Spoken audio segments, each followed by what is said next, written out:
Is it better to educate the Israelis about the non-existent dispute with Palestinians, perhaps re-educating them on the history of the migration, or engaging the issue to the people who are unaware about this issue to increase the awareness on the rights of Palestinian people on their land?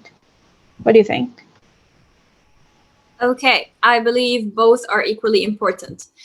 So many Jewish people who are actually living in Israel right now are actually becoming pro-Palestinians. So many of them are going on protests in Israel against the Israeli occupation. The Israeli citizens, they're literally Israeli citizens. They were raised up in Israel as Israeli citizens, but now after getting educated, after seeing everything, after understanding what the Israeli occupation is doing, they're actually becoming pro-Palestinians, and they're actually saying no to the occupation. The Palestinians, Muslims and Christians and Jews have been living in Palestine peacefully for years, but it was under the Palestinian control before the occupation happened. So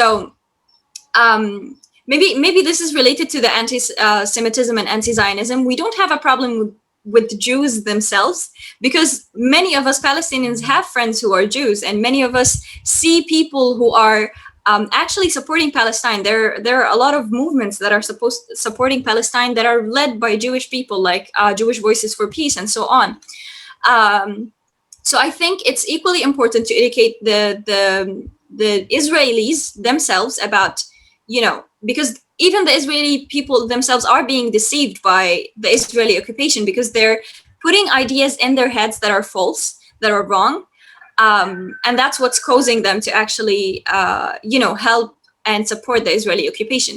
But it's, as important as teaching the rest of the world about what's happening in Palestine, about teaching the rest of the world why it's not okay for the Israeli occupation to continue, why the apartheid regime should end.